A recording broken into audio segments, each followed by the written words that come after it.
very honored tonight to introduce our guest of honor this evening. I've known Bob since 1994 when he started with the Red Angus Association. I was a brand new grad student at CSU. CSU and Red Angus had a very strong relationship, doing the development of EPDs. And you don't realize all the things that Bob has really done for beef cattle industry.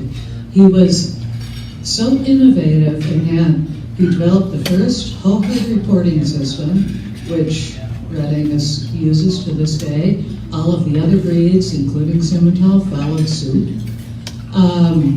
He was very instrumental in bringing new EPDs into the industry, namely stability, heifer pregnancy, and cow maintenance energy.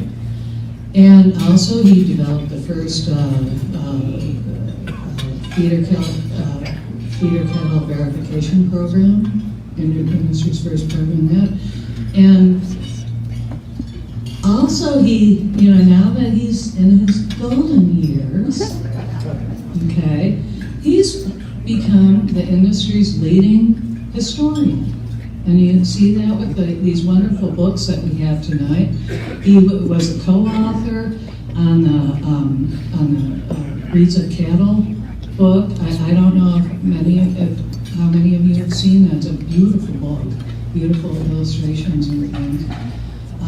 And he wrote a book called The History of Red Angus, along with ours. He's also co-authored written chapters for the BIF guidelines. Have you all welcome him because he comes up to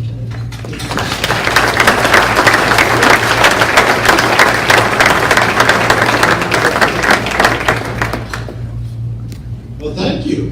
It's the Harvey here, 12 hours later after we started, getting ready to go.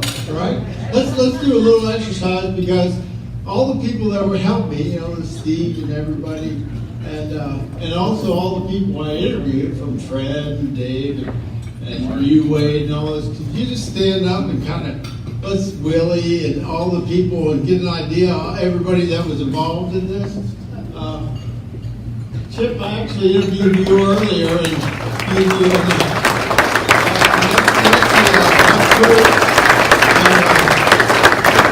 a lot more than that are hanging out that didn't hang out. But I interviewed from A to Z, from Dave Nichols to Bill Couch, one of the greatest fitters that ever was in the industry, and so I really got a great perspective on everything. So this is Simmental's American Journey. Boy, it was a journey.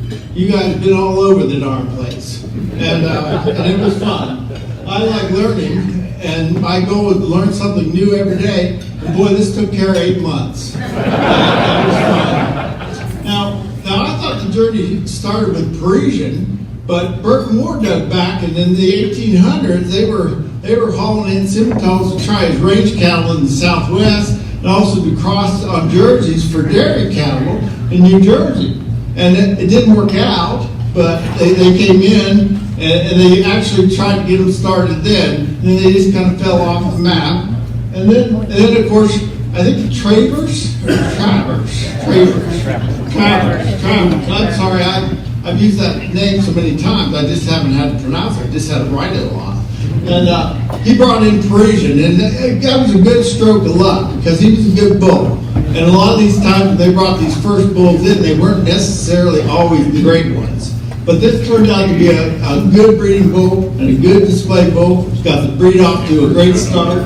And Mr. Smith was one of the evangelicals of the Simmental world that ever existed.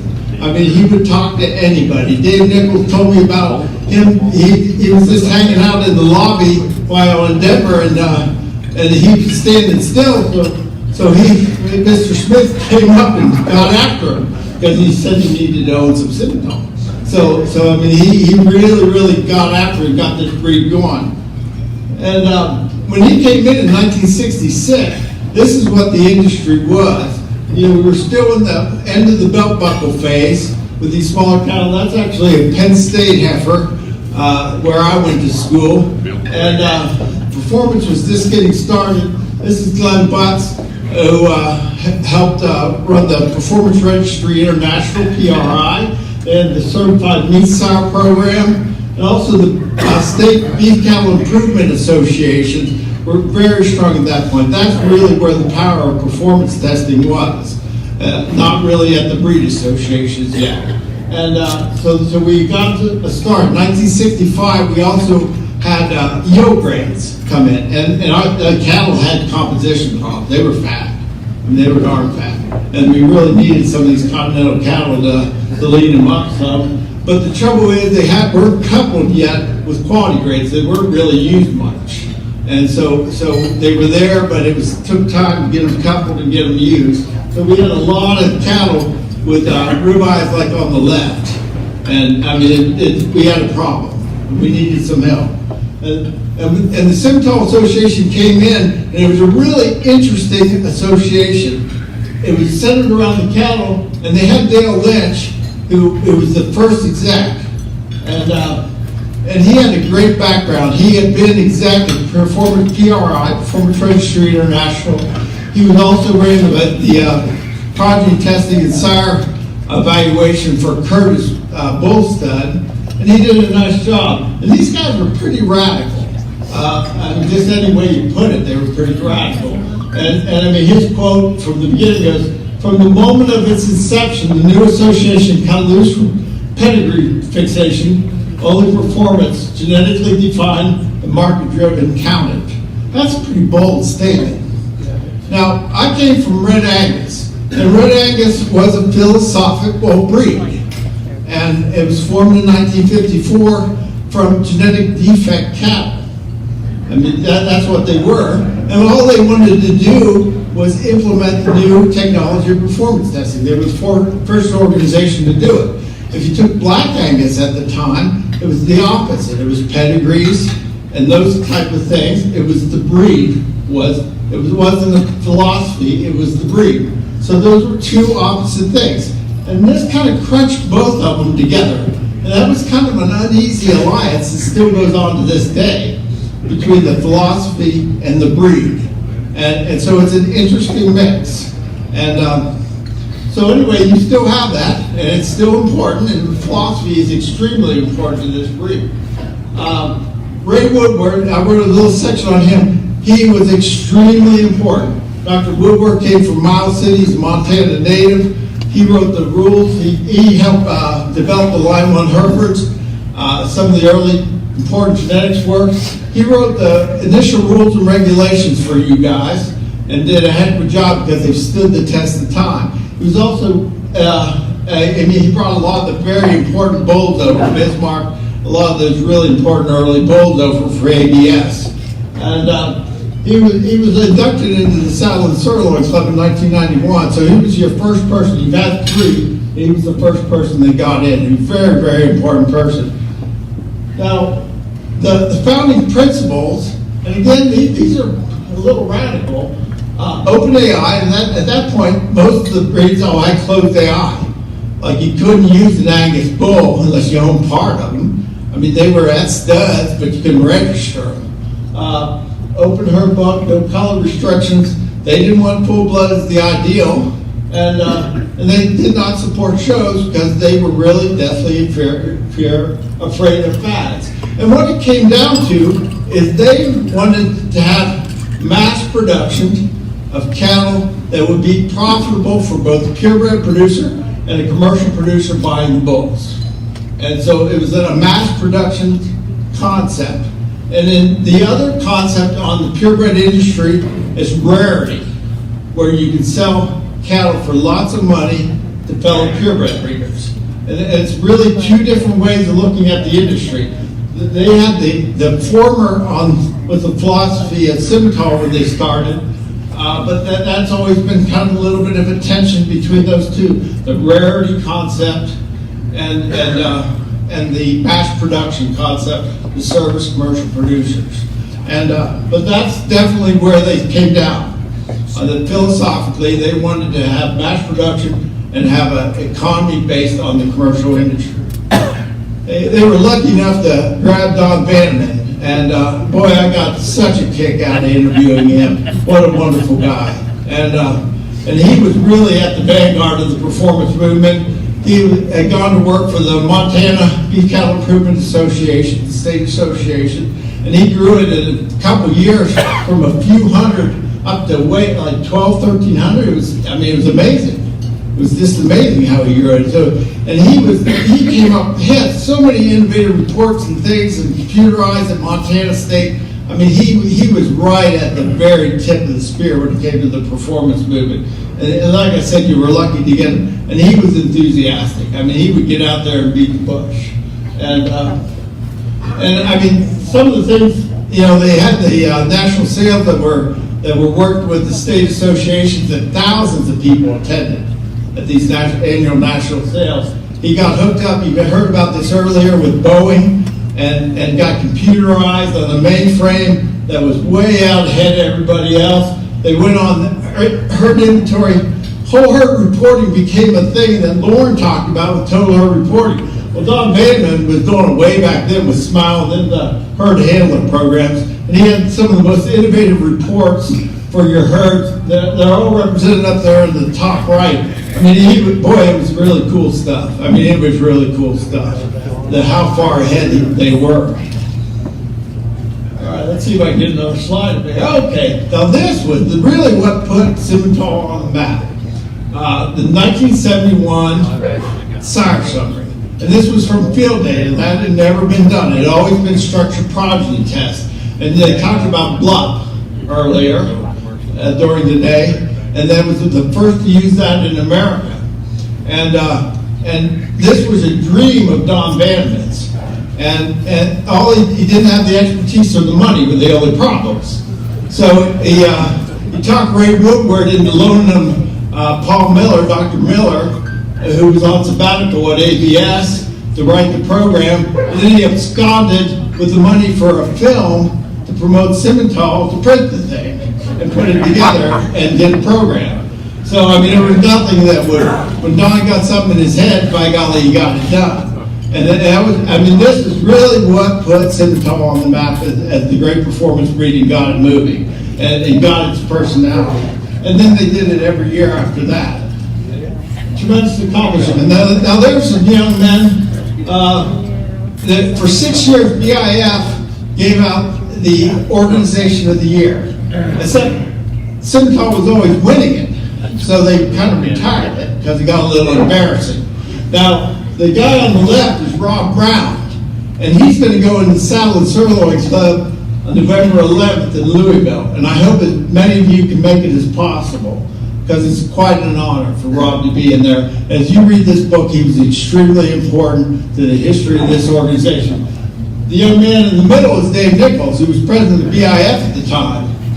And on the right is Don Bannerman, of course. And Dave was the second Simmental person to go into the Saddle and Sirloin Club. So that represents the three of them that have made such an impact. Now, Don, he started out in his house in a log cabin as the office, and he moved above a barn. And he got up to 55 women with typewriters and stuff, and so they were getting a little crowded. So he got a building, bought some land really cheap, and boy, that turned out to be a gold mine. And they got this building built and really served them well. And if you look up here, I don't know whether this has a pointer or not. Does this have a pointer? Well, it doesn't matter. Look at the expression on those young women's faces in the Swiss outfits. They're just saying, "Holy hell, get me out of here." That's Parisien that they brought to the opening of the building. But I mean, it looked like a lot of fun. That building served the association extremely well. Now, Don Bannerman also really got out and beat the bushes and formed 39 state associations during his tenure, which was a tremendous accomplishment. And so this has the strongest of all the breeds associations I've worked with and studied. This has the strongest state. It's kind of a confederacy with these strong state associations. And there's always been a little bit of tug of war, because some of the state associations have gone that typical purebred model, and that's fine. And the association has tended to stay down the performance road. And so sometimes they haven't exactly always been pulling the cart in the same direction. But I mean, that's the way life is, and that's, that's different opinions in different areas of the country. And so anyway, that was an interesting dynamic. And Bert helped out, Bird Dog and some of that down, did a really nice job on it.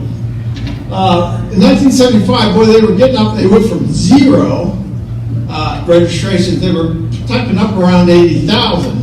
And so the administrative end of it got to be pretty big. And they brought in Peterson, Dr. Earl Peterson, who had been a university financial person. And they hired him. Now this was kind of an odd situation though, because he didn't necessarily, he was underneath Don Vanneman, but he kind of reported directly to the board, which is a really bad situation to put Don, quite frankly. And but I mean that's the way it was, and it's kind of the way it's worked with every exec. You've kind of given your execs their heads at the beginning, and then the boards have kind of slowly tried to get some of that back over time. But it's just been pretty consistent in their history. So anyway, that's the way that worked. But then at the end of Don's career with Simmental Association, that was in '75 when they brought in Dr. Peterson, and registrations peaked close to 90,000. I mean, it got way up there, way up there. And the show started by the state associations in the mid-'70s, and they got very popular. Investors entered the business. And the investors could write off passive losses, and it was a really good deal for them. The higher priced animal and the rarity of the animal made it better, because they only had to pay for maintenance costs, whether it was a $30,000 animal or a $3,000 animal.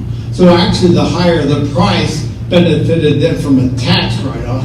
And some breeds really got into this, and it got into Simmental. And I mean, some people made a lot of money on it. There was an agricultural downturn. Anybody that was there, I mean, we were dealing with 18% interest and inflation like it was just crazy. It was a tough time to farm and ranch. It got really tough. And also other breeds had their place in the sun. Each breed kind of had their place in the sun. And there was a 30% drop in registrations. Now, Simmental had a little better loyalty than a lot of the breeds because of the philosophy. So a lot of people hung with Simmental where they didn't hang with other breeds. They just kind of got into them, made their money, and got out. And more people hung with Simmental than many. But a lot of people jumped from breed to breed to breed as they got hot, as these newly imported cattle were coming in. But there was this blue collar versus white collar, servicing the investor clientele versus the people that were supplying. A lot of them got them out of the commercial world, kept records, and were supplying both to commercial producers. And Don was definitely he was not a shy person, and he was not one that was inclined to service the white tablecloth clientele. And there's a parting article he wrote for the Simmental Shield that is really quite revealing, and I think it's kind of a fun read. And so he just left. He got really kind of a little wound up with the 16-member board because it was a small board. It was very dynamic. He could have never got that sour summing pulled off those shenanigans at the end. It just wouldn't have worked anymore. So things had changed, and Don left, and they didn't do a search. They just brought Earl in. Now Earl was the polar opposite of Don. I mean, he was a business guy. I mean, he came from a farm, but he did not think of himself as a cattle guy. And I mean, he was an administrator. He was a pragmatist. Don was a dreamer. I mean, and there's been a lot of that over the years, that when you go to a new exec, you kind of go the polar opposite of the last one. And the most that you've kept with continuity is when you went from Jerry to Wade, but most of the time it's been a little bit of a knee jerk to the polar opposite of the previous one. But this is one of your second longest serving exec. Earl did a nice job. One of the things he did is he let Steve kind of have his head there, and they brought in the computer program in-house, which I think was talked about earlier. And the number one reason that breed execs get fired is changing computer systems. Because it always takes 2 to 3 times longer to produce, and it always costs 2 to 3 times more, and generally the boards get bored with it and fire the exec. And Steve, a lot of execs owe a whole lot to Steve that they had their jobs for as long as they did.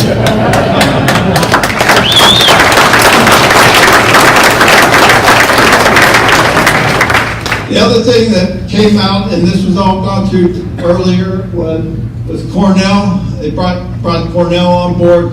Phenomenal amount of science and innovation got done during that period of time. They brought the sour shummy, they were going up and just continue to improve it. The other thing they did that John did not talk about is they did a lot of validation along the way. And John didn't talk about at all, that these things work, that there wasn't G by E interactions, and I mean, just a whole lot of verification that was really, really good.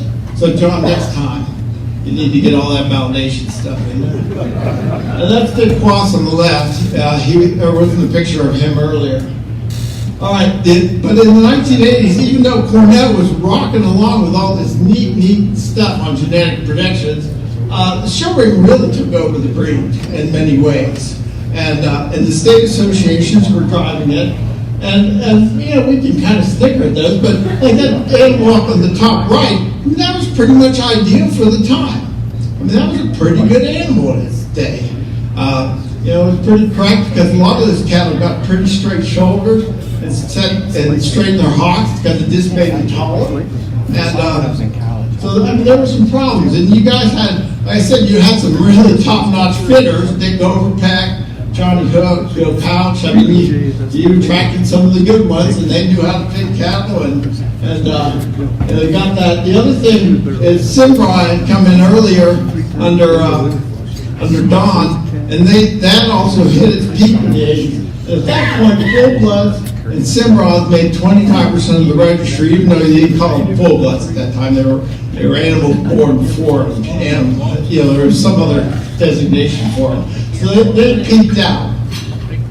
There was some real things on the horizon that were problems. This elephant ad really gored the sacred ox, I'll tell you, because Angus put that out, and everybody had these frame 10 cattle, and they came out that these cattle weren't what the packers wanted, and they weren't. And that hit kind of hard. And that was in 84. Also in 84, U.S. Meat Animal Research Center came out with a study that said they did the maintenance requirements for black baldies, Charolais, Jerseys, and Simmental. And Simmentals were wacko high in maintenance requirements per pound per kilogram, or whichever way you want to do it. And then you combine that with the size of the cattle. I mean, they were jet engines. I mean, they were really, really hard to keep cattle. And that was tough on the cattle. And instead of the size base, the first reaction was, well, we should sue Mark. Well, that's not quite the founder's vision. And then the Reagan changed the tax laws in '86. Well, that just boomed that investor market just went to hell when he changed those tax laws, and no longer was profitable the way it was. And then they ran the Delphi panel. American Simmental Association got the biggest, best agricultural advertising firm. They spent $40,000 on a panel to see where Simmentals fit in the commercial industry, and the results were they didn't really fit at all. And the Simmentals of that day. And that kind of got a little bit swept under the rug, $42,000 worth of bad news. So anyway, there was some real bad things on the horizon here. And this is what Brian stepped into. I mean, he stepped into a tough situation because there were some bad things on the horizon. Came down from Canada. He was an excellent marketer, really good at export cattle. Met people really well. He had got off to a good start. They had the World Simmental Federation, had over 1,000 people there. He was doing a lot of export market. They also had the Focus 2000 came under his tenure, and that was Steve Reimer and some other Willie and some of the other people that helped ramrod that deal. And they decided to say, what do our cattle need to be? And really, this breed can be broken down to before Focus 2000 and after Focus 2000. Because they said we needed to go in a different direction. Because they brought experts in from all over the country, and they said that we don't like the cattle. And so they needed to be changed. They're too hard going. Simmentails, if you remember that ugly little term, it just wasn't good. So there was a type change. That type change was going to happen whether it was Focus 2000 or not, because you couldn't sell these frame 10 spots and the diluters. And Tom Hough picked this tiny little frame 7, which everybody thought that he lost his mind. He picked such a little tiny dick. But that's where it went, solid bodied, these more modern frame cattle. And boy, this thing just went to hell. I mean, really went bad. I've never seen anything go so far south since the Hindenburg. I mean, it was really bad. We had this tide change. The commercial market was gone. Most of the office was up in this region just went over like an atom bomb. His staff got divided. Brian had a strong personality, and the staff kind of divided up into camps. There was this whole raft of lawsuits, and boy, I mean, it was ugly. And there was all this just slanderous and libel communication going on, and letters, and this stuff. They had this newsletter, which I had a little piece of it. Boy, I wanted to take a shower after reading those newsletters. It got really ugly, and Brian just. And then 1996 just kind of left. He got too much for him, and didn't come to the annual meeting, which I guess was quite a colorful event. I think it was in Jackson, Mississippi or something, Mississippi. Well, I guess that was very colorful. But anyway, they moved on, and you were so lucky to get Jerry. I mean,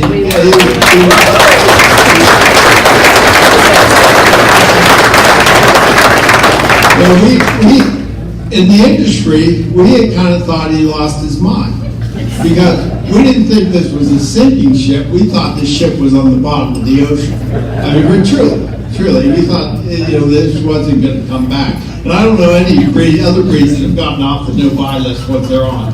But Jerry, nothing. I said, Jerry, weren't you aware of this stuff? And he said, well, I just kind of Mr. Magoo did, and he went up there and got to work. So I thought that kind of summed it up pretty well. Boy, he did get to work. I mean, the total herd reporting, the carcass merit program, we got Marty Robb, new herd handler that was electronic, the progress through performance, which was started under Brian Kitchen, had the Simplace that everybody suddenly thought Simmental were carcass cattle, even though it really hadn't had any data yet. They got the Frontier beef systems where they got into genomics at the beginning of everybody. I mean, boy, they got to work because they didn't have any money to promote. I mean, the budget was broke. And so, I mean, he went about getting data and said, we're going to prove these cattle will work. The right kind of Simmental. Not all of them were right, but the right kind sure worked.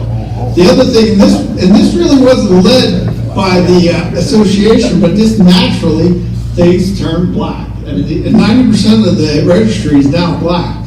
And I mean, there was many people that were involved in that, but in terms of Jim Taylor was one of the main people that pushed for black, a non-diluter, and then polled. And then Dave Nichols was very important. First was polled, pushing that trade, and then on down through the black and then non-diluter. So they had a little different priorities, but they were going to the same place. And so this was a big shift. I mean, a seismic shift. And I visited with Fred. A lot of these boats are like 3/4 flex V. I mean, a lot of them really go back to strong flex V roots. This is a lot of what drove it. I mean, this CAB. All right, the Angus was another of one of the really important things, because you either, once you got that F1, you bred a Simmental to an Angus, you had to breed something. Normally it'd be bred back to Angus, and that F1, you can have a sustainable crossbreeding program. So it's very important. 60% of the cattle are now Sim Angus. That had to come at the expense of something. Came at the expense mainly of the full bloods and the Simbraws. They declined quite a bit in registry. They're very important. I think it's really important to have your parent stock and the Fleckies, the strain that won out. I think it's important to keep those and keep them vibrant. The show cattle, the PTP cattle, it's not a niche, it's a notch. It's a pretty big market. And you know, I know if I was back in central Pennsylvania where I grew up, you know, I'd probably be in that market, because you can't not to make it selling bulls, but the base market for the whole breed is selling bulls to commercial producers. But a lot of people have to make their money selling show heifers. This is part of the deal. But you have to keep your base market on a solid foundation. All right, and in the 90s, got into breed alliances. This was something I worked on. It was like pushing a rope up a hill. I mean, it was hard, but we got some things done. Started with Jim Gibb in the mid-90s. This we worked on 1999. In mid-2000, we worked on the 6th breed consortium. And this was the ultimate thing. It was IGS that came out with it. And this was led by the American Simmental Association. And the feeder profit calculator was another thing that Simmental fought for and stood up for the commercial producers that could use it. And Simmental got itself in a leadership position. And that's the most important thing. It is seen as a leader in the industry in promoting crossbreeding and giving tools to crossbreeding to commercial producers for crossbreeding. One of the things when Jerry left, they moved Wade in to have continuity of this direction. It's a good direction. I'll show you. This is where Jerry came, and I mean, to keep that thing from just going down to a novelty breed was really quite something. And then you can see where the ASA, Red Angus Alliance came in, started coming up. Wade came in. Boy, you guys are in good shape. I mean, the reserves you have, that beautiful building, great staff. I mean, it's good. It's really, really good. And Wade said something about this last night, I believe. But here you guys are on the left. This is your registrations compared to all the other breeds. And there's been a race being run since they were imported in the late 60s. You guys are winning that race by a bunch. But you're helping everybody, because your competition is not these other breeds that you're kind of whooping. Your competition is straight breeding Black Angus, period. And so you're all in the same boat of working against that straight breeding Black Angus. And these other breeds were higher than you at times, but I mean, you're doing the job. Where are you going to go from here is the question. I mean, how are you going to handle success? Because you're successful. And you know, I did the history. I didn't do a crystal ball, but you know, that's going to be your challenge, to handle success, to keep your direction, and that everybody should know by heart that saying. And I really appreciate it. I really want to thank you for giving me the opportunity. I just had a blast working on this. And Wade said I work day and night. I'll just say one more thing and then I'll get down. I have a bad back, so I can only sleep about 2 hours at a time. So I get up all the time.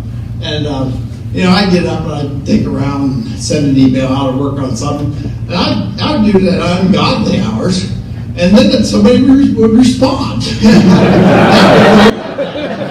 I'll be at 2 o'clock in the morning and then I get the email right back. But I mean, it was a lot of fun, a great staff to work with. I really appreciate it. Again, it was this really my honor. Thank you very much.